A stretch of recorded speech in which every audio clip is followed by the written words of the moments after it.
ហ្នឹងហើយខ្ញុំឈ្មោះឆាយមីលៀងហើយកន្លែងនេះខ្ញុំសូមសរសេរជាភាសាចិនដោយសារកន្លែងដែលខ្ញុំរៀននិងសាលាដែលខ្ញុំរៀនភាគច្រើនគឺអក្សរចិនច្រើនចាស់តែខ្ញុំបកប្រែឲ្យអ្នកទាំងអស់គ្នាស្ដាប់ខ្ញុំឈ្មោះខាងលើហ្នឹងឈ្មោះខ្ញុំហើយខ្ញុំជាជនជាតិខ្មែរហើយខ្ញុំរងថ្ងៃហ្នឹងគឺខ្ញុំនៅសាលាចាណានយ៉ូលីតាសៀដែលគេហៅបានថា CNU នៅខេត្តថៃណានខ្ញុំទៅចាប់ផ្ដើមឆ្នាំទី1ឯងគឺ2025ដល់2029បានខ្ញុំចាប់ការសិក្សាសកលនឹងហើយខ្ញុំមកប្រទេសតៃវ៉ាន់ហ្នឹង3ឆ្នាំហើយចាប់ពីឆ្នាំ2022ដល់2025នៅសាលាកៅយៀនកងសានខ្ញុំរៀនជំនាញ管理ខាងអ៊ីន管理科ដែលគេហៅបានថាចុងភៅអញ្ចឹងខ្ញុំមកអត់ដូចបងសុគន្ធារីទេគាត់មករៀនបន្តការសិក្សាសកលហ្មងតែខ្ញុំមកហ្នឹងគឺខ្ញុំចាប់ផ្ដើមវិទ្យាល័យឡើងវិញវារៀងពិបាកដែរយើងខាត3ឆ្នាំតែវាមានបទពិសោធន៍ច្រើនហើយខ្ញុំគិតថាខ្ញុំរៀនបានច្រើនពីការមកតៃវ៉ាន់ហ្នឹងឥឡូវខ្ញុំកាលពីឆ្នាំ2024ខែ9ថ្ងៃ28ហ្នឹងខ្ញុំប្រឡង TOEFL ហ្នឹងហើយទទួលបាននិទ្ទេស B2 វាគឺជាកម្រិតទី4ក្នុងចំណោមកម្រិតទាំង6ហើយការប្រឡងហ្នឹងគឺប្រឡងនៅឆាងឡុងតាសៀដែលគេហៅបានថាឆាងចុង Christian University នេះគឺជាសញ្ញាបត្ររបស់ខ្ញុំគឺខ្ញុំវារៀងតិចកន្លែងនេះគឺខ្ញុំប្រឡងបាន B2 ហើយពេលដែលយើងប្រឡងបានគឺគេចេញមកសញ្ញាបត្របែបហ្នឹងគេមានធរមានអីត្រឹមត្រូវពីក្រសួងអប់រំណាហើយឥឡូវខ្ញុំចាប់ដើមនិយាយពីប្រធានបទរបស់ខ្ញុំចំណុចដំបូងគឺតើ TOEFL ហ្នឹងជាអីហើយការចំណាយលើការចុះឈ្មោះប្រឡងរយៈពេលប្រឡងនិងរបៀបចុះឈ្មោះហើយគោលបំណងនៃការបង្កើត TOEFL ហ្នឹងហើយសារៈសំខាន់នៃ TOEFL និងរបៀបបាន TOEFL មកចែករំលែកឲ្យអ្នកទាំងអស់គ្នាហើយជាភាពរស់នៅដែលខ្ញុំបន្តការសិក្សានៅតៃវ៉ាន់ឥឡូវចំណុចដំបូងគឺ TOEFL ហ្នឹងដូចខ្ញុំនិយាយមិញអញ្ចឹងគឺជា Huiwen និង Literature ហើយនេះគឺជាតារាងរបស់ TOEFL ហ្នឹងណាខ្ញុំស្ថិតនៅកម្រិត B2 ដែលអ្នកទាំងអស់គ្នាឃើញថា level 4តែអនាគតទៅអាចនឹងថាឆ្នាំក្រោយខ្ញុំនឹងចុះឈ្មោះប្រឡងឲ្យបាន C ហើយខ្ញុំនឹងពោះហើយ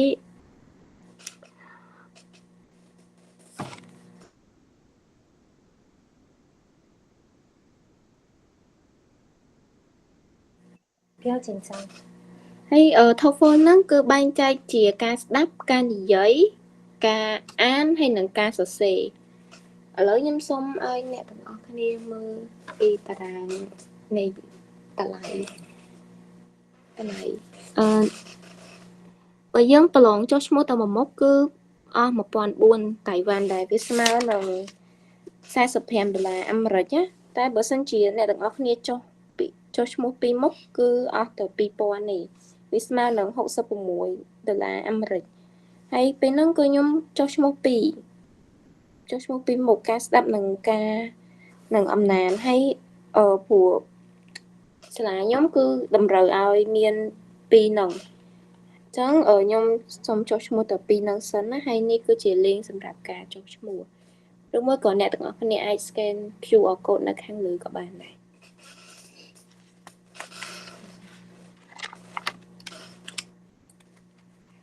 នេះគឺជាគោលបំណងនៃការបង្កើត TOEFL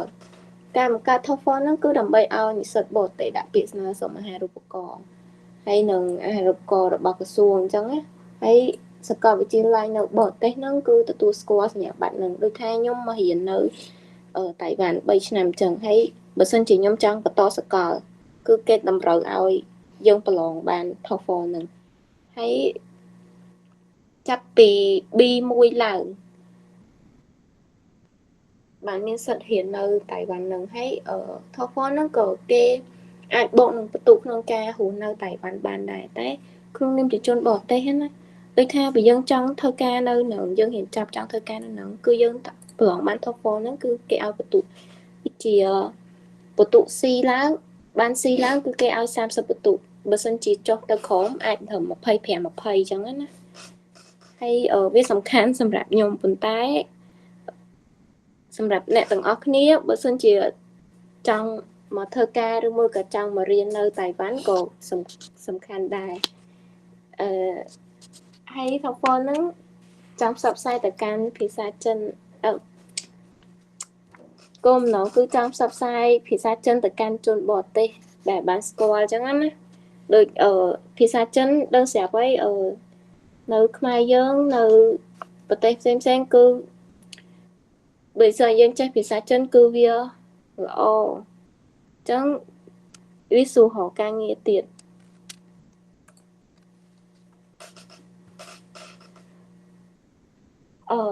ដូចកន្លែងនេះចឹងសារៈសំខាន់អញ្ចឹងបើសិនជាយើងចេះភាសាចិនឱកាសរកការងារយើងវាបានច្រើនគោលបំណងខ្ញុំមកនេះគឺមកធ្វើការអញ្ចឹង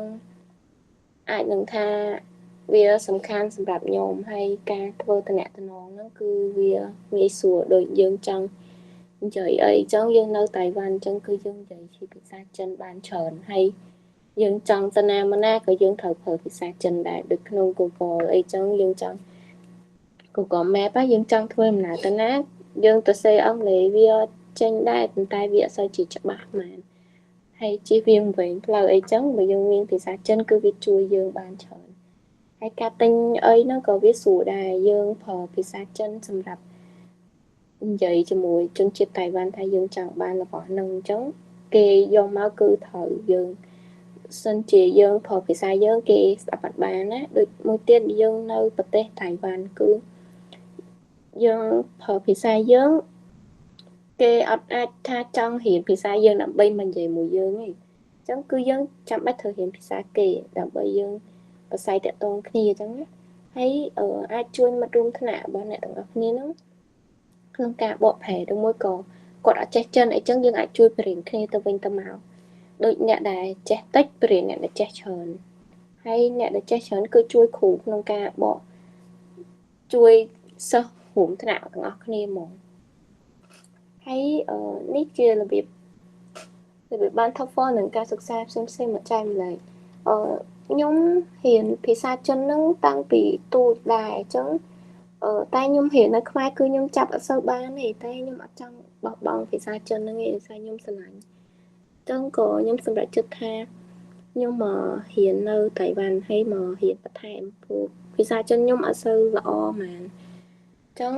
រយៈពេល3ឆ្នាំហ្នឹងវាធ្វើឲ្យភាសាចិនខ្ញុំរីកចម្រើនណាហើយគឺជាអីដែលខ្ញុំចង់បានហើយមួយទៀតហ្នឹងគឺខ្ញុំមានចំណាប់អារម្មណ៍ទៅលើភាសាចិនហ្នឹងអញ្ចឹងចំណាប់អារម្មណ៍ហ្នឹងឲ្យធ្វើឲ្យខ្ញុំរៀនបានឆាប់រហ័សហើយលឿនហ្មងហើយដូចដែលអីដែលខ្ញុំចង់បានហើយវិធីសាស្ត្រផ្សេងៗគ្នាក៏លទ្ធផលយើងទទួលបានដូចគ្នាដែរ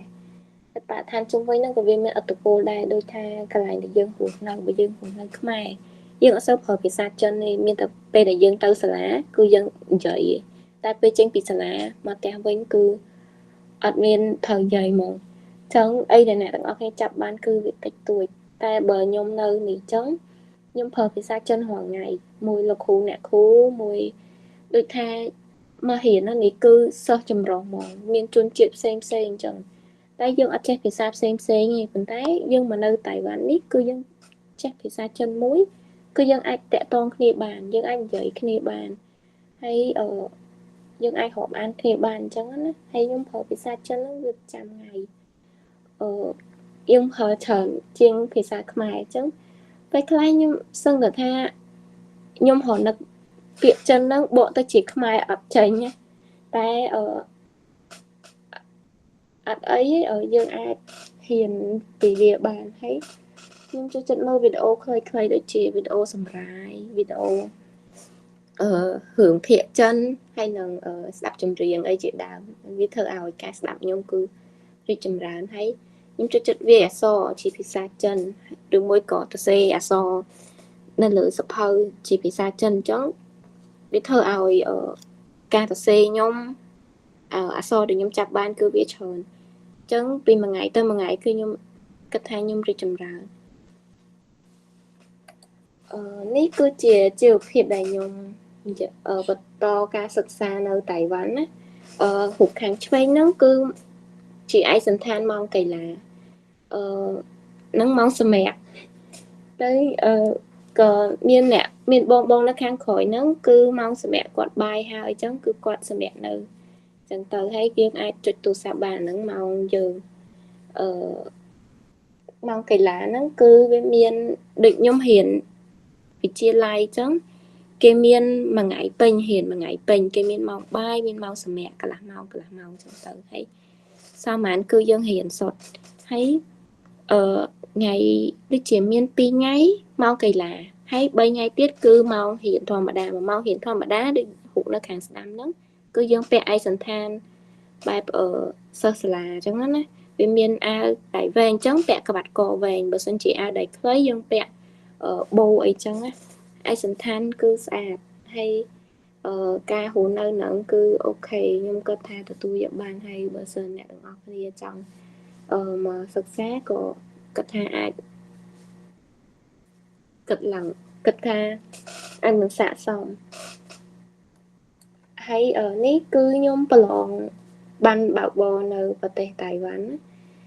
phía xa nhóm cực tha nơi của tề Tài Văn nó cứ dân chi mà tốt mà sân chỉ dân thờ ca bây giờ mình ban bảo bố cứ không cho bác kê hay cái này tôi có chờ đài trong nhóm sẵn không tham nhà tầng ốc này ban mà hôn nơi Tài Văn cứ sẵn không nhà tầng ốc này ai plon ban bảo bò nâng mùi tới vì anh chờ này bong tờ pi hồi gì hay dân ai phở phía xa mai của bán phía xa chân của bạn này đưa môi cờ dân phở mà đón tầng pi của bạn này ca nhóm phở khai nhóm plon nó cứ nhóm phở mà đón tầng pi tại sao so mai dân đấy khác cứ so via lựa khổm ấy vì sao chỉ cho ba hát chẳng cứ lại năng ái của vì cứ chỉ trong nội sầm khăn đài đại dương chắc phía xa chân máu cứ dương plon ai nâng plon bàn chẳng nhung mơ với khai nhung mơ chân ở đách cơ nhung bộ tờ mơ khmai bình chẳng hay khmai đách nhung bộ tờ mơ chân chẳng dương ách phở ăn tí phía xa cứ nên phải giỏi sầm khăn sầm đậm dương hay nít cứ chỉ mong đại nhung hiền nơi hàng chơi nó cứ mong thơ nùng hay kháng đâm nó cứ chỉ cả thơ phải chạm xem cứ mong này kê bền cho đẹp con nè hay như cứ chỉ bắt châm riêng này nhung cho chất đạp hay nhung ở này nôm ai nè tầng ọc nia đạp bán nhưng tất hai nè tầng ọc nia score quạt đấy quạt cho một châu chỉ luôn này cái hào thà chế chú quạt cứ chỉ là ra bay mà nè ra châm riêng đó là bay nè hay bắt châm riêng bắt quát cứ sầm đạp nhóm cứ viên ngay xuống nông ta đạp hay viên ngay xuống nông ta hiển hay dân ai đôi tha so cứ sủa chẳng dân ai chấp đau hiền vì bắt chùm riêng nì muối hay có to tờ ca hiền vì sập hơi bị ấy thêm tiết chẳng với thơ ấy so chân dân cứ can tờ thì chùm ra hay dân ai phở phẹ bàn lỡ nhông dậy nó đo ti bình trò ấy xong ở con nè tầng ọc mía hay vào miếng xâm lũ ấy ai xua bàn con chơi tôi nhông dậy sơ chỉ là o mà nè phù vi chỉ lực từ bộ này nhông dậy